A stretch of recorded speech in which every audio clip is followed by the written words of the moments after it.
Every night, her cat slipped into the garage and slept in the car.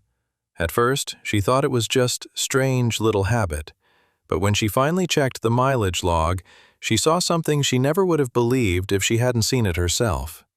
6 weeks ago, Corinne lost everything that mattered. Her mother passed after a long illness. Her 10-year relationship ended the same month. She moved alone into a small house on Birchfield Lane. She picked it because it was quiet. She needed walls that did not echo with arguments. She needed mornings with no hospital visits. But this silence almost destroyed her. Her therapist said she needed a reason to care, something alive, something that depended on her. So, on a cold Saturday morning, she drove to a shelter. She did not plan to adopt that day. She just wanted to look. The shelter was bright and loud and chaotic. Rows of cages lined the walls. Dogs barked, kittens tumbled over each other. But one animal sat perfectly still. In the last cage on the bottom row, a large, almost entirely white cat. His fur was long and impossibly soft-looking, like a cloud that had gently settled into the shape of a cat. He had dark patches on his ears, and his eyes were the palest shade of blue she had ever seen on a living creature. And he just watched her, steady, patient, like he had been waiting. "That one has been here 5 months," the volunteer said. "His name is Basil. He is about 6 years old. His previous owner went into assisted living and the family could not keep him." 5 months? He is beautiful. Why has nobody adopted him? The volunteer shrugged, with the kind of sadness that shelter workers carry like a second skin. "People want kittens. They walk right past the adults." Corinne knelt in front of the cage.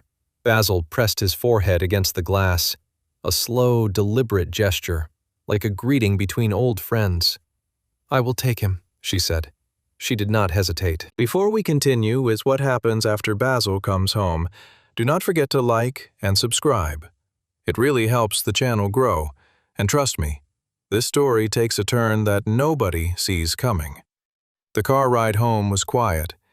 Basil sat in the carrier on the passenger seat without making a sound. He just peered through the mesh window and watched the trees scroll by, his pale blue eyes wide with interest. Corinne kept glancing at him at red lights, half expecting him to start yowling like a cat in a car story she had heard from friends. But Basil was perfectly still. That first evening, Corinne sat on the couch reading, while Basil lay on the rug a few feet away. She could feel him watching her, the way you feel sunlight on your arm even when your eyes are closed. Around 10 o'clock, she looked up from her book and found him sitting closer, maybe a foot away from the couch. His blue eyes half-lidded, his body relaxed. She reached down slowly and touched the top of his head. He leaned into her hand with a deep, rumbling purr. She laughed softly to herself. It was the first time she had laughed after Mother's death. The first week was the gentlest week Corinne had experienced in months. She started cooking proper meals again because Basil would sit on the kitchen chair and watch her with such patient expectation that she felt she owed him the effort. She called her sister Iris for the first time in 3 weeks. She slept through the night without waking at 3 in the morning to stare at the ceiling. Something about having another heartbeat in the house changed the texture of the silence. Then, the strangeness began. It was a Wednesday evening. Corinne was curled on the couch with a cup of chamomile tea, watching a documentary about the migration patterns of humpback whales. Basil was draped over the armrest beside her, his white fur spilling over the edge like a little waterfall. Everything was calm and ordinary. And then, without any warning at all, Basil lifted his head. His ears rotated forward like satellite dishes, locking onto a signal. His pale blue eyes went wide and focused. He stood up on the armrest, his body suddenly alert and purposeful. "What is it, buddy?" Corinne said. Basil jumped off the couch. He walked straight to the door that connected the house to the garage. He sat in front of it and then began to scratch and meow. It looked urgent, like he was calling to someone on the other side. Corinne got up and opened the door. Basil darted through it immediately. She flicked on the garage light and watched him jump onto the hood of her car, a silver Subaru Outback she had owned for 3 years. He settled down on the warm metal, tucked his paws beneath him, and started purring. "You are a funny little guy," Corinne said. She figured the hood was still warm from her afternoon errands. Cats love warmth, the way some people love coffee. It made sense. She left the garage door cracked so he could come back when he was ready, and she went to bed. In the morning, she found Basil curled up on the passenger seat of the car. The doors were closed, and she was fairly sure she had locked them, though she could not remember for certain. She had been forgetting small things lately, leaving the stove on for an extra minute, misplacing her phone in rooms she did not remember entering. Grief fog, her therapist called it. A normal symptom of emotional exhaustion. She scooped Basil off the seat and carried him back inside. "How did you get in there, you little weirdo?" The next evening, same thing. 9:30 on the dot. Basil became restless. He left whatever comfortable position he had found and walked directly to the garage door. The scratching started. Then the deep, insistent meowing. Corinne let him in. He jumped on the hood. She went to sleep. In the morning, he was on the passenger seat again. This pattern repeated every night for an entire week. Every morning, she found him inside the car, always the passenger seat. Corinne told herself it was nothing. Cats are strange creatures. They develop weird rituals. Maybe the hood was warm from the engine. She drove during the day. The residual heat probably felt comforting. A perfectly logical explanation. She started joking about it to Iris on the phone. "I think Basil has a secret life as a car enthusiast. He goes to the garage every night like he has somewhere to be." "Maybe he is reviewing your driving," Iris said. "Checking the mirrors, adjusting the seat?" They both laughed. But the joke would become something else entirely before long. Because then, small things started appearing. Things that were harder to laugh about. On a Monday morning, she walked into the garage. Something felt different. She stopped and looked at the car.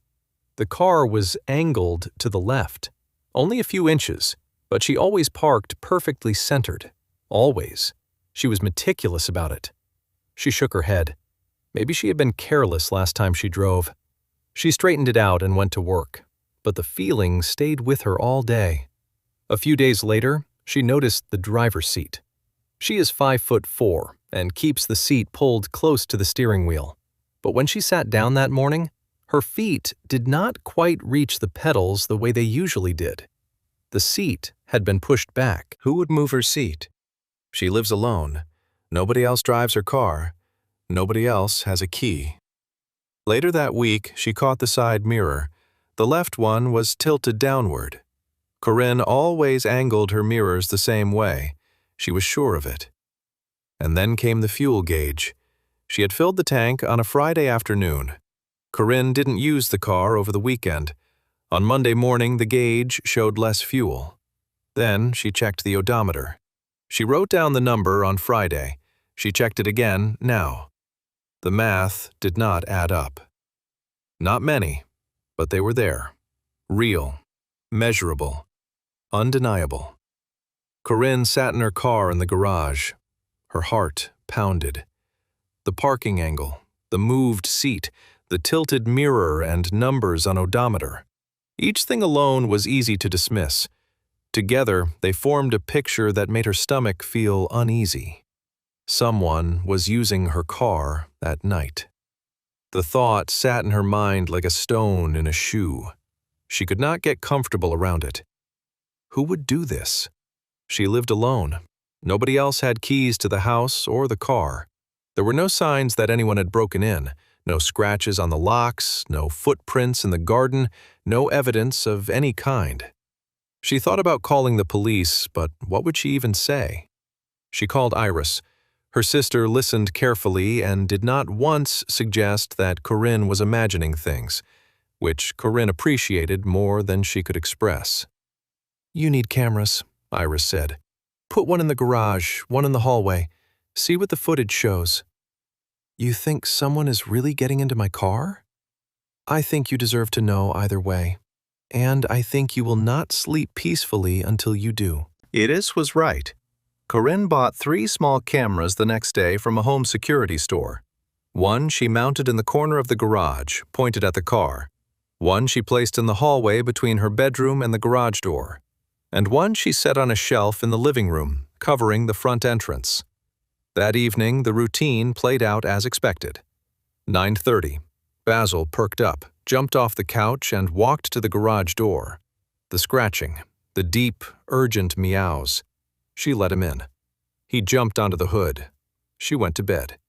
But this time she fell asleep knowing that whatever happened next would be recorded. For the first time in days, she felt a flicker of relief, because she would finally have answers. She did not check the footage the next morning. She intended to, but Basil needed his vet appointment, and then she had a call with her therapist, and then the afternoon disappeared into errands and fatigue. The cameras were recording. The footage was safe. She would check it when she had time.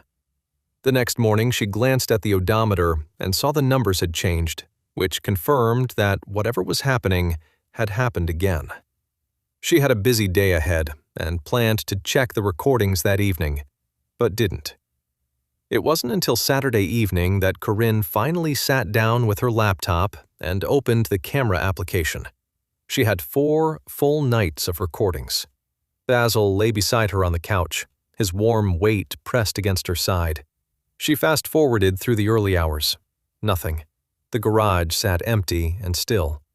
Basil appeared on the hood of the car around 9:45 after she let him through. He settled in and did not move. And then, at 12:51 in the morning, the door opened. Corinne leaned forward, her breath caught. A figure stepped into the garage, moving slowly, arms loose at their sides, feet shuffling across the concrete in soft, sliding steps. The figure wore a gray sleeping shirt and cotton shorts, had dark hair pulled into a messy bun.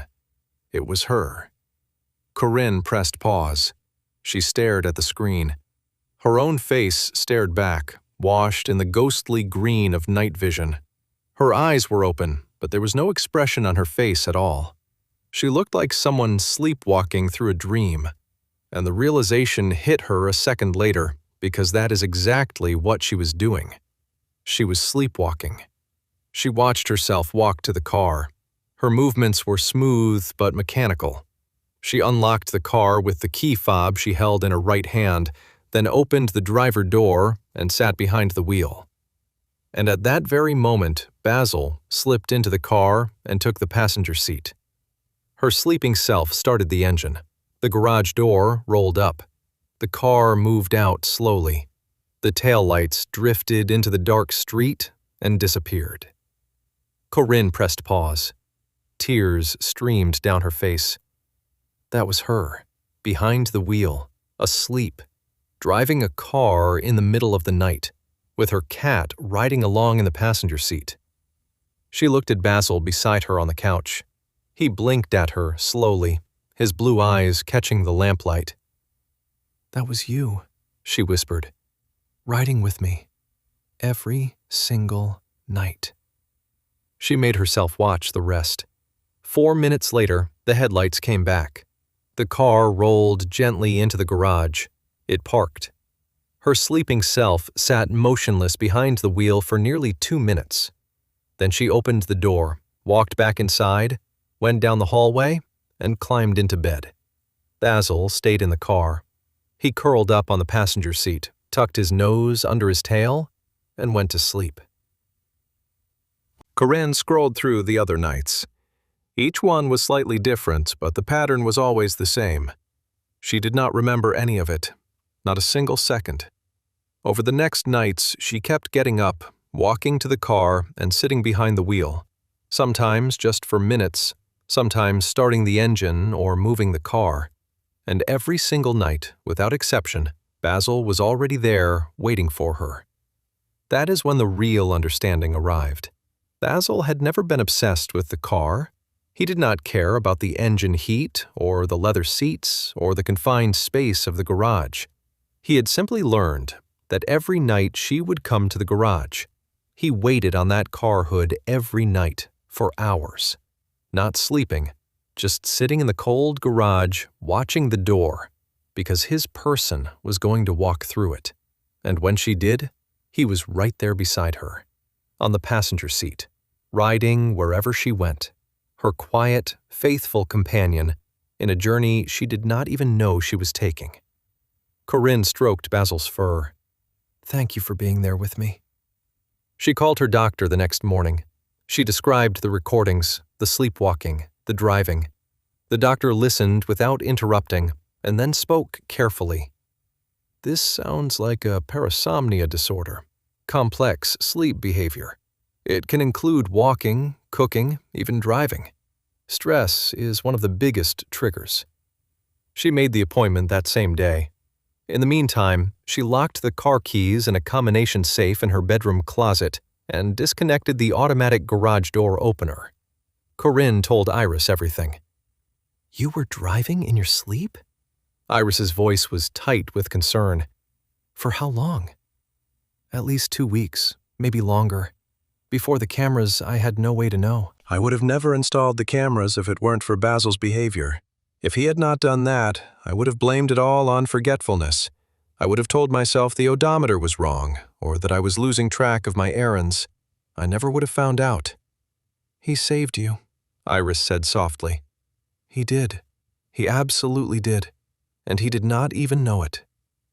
The sleep study confirmed the diagnosis: parasomnia with complex nocturnal motor behavior, likely triggered by compounding emotional trauma. The specialist prescribed medication and recommended continued therapy. Within a week of starting the prescription, the episode stopped entirely. Slowly, over the course of 2 weeks, Basil's nightly ritual faded too. Sometimes the thing that saves you does not arrive with sirens or grand gestures. Sometimes it arrives on 4 soft paws and sits quietly by the door, waiting for you to notice what you could not see on your own. Sometimes the greatest act of love is simply refusing to let someone go through the night alone. Thank you for watching this story. If you liked it, please do not forget to like, comment, and subscribe. It helps me continue to share stories you will love.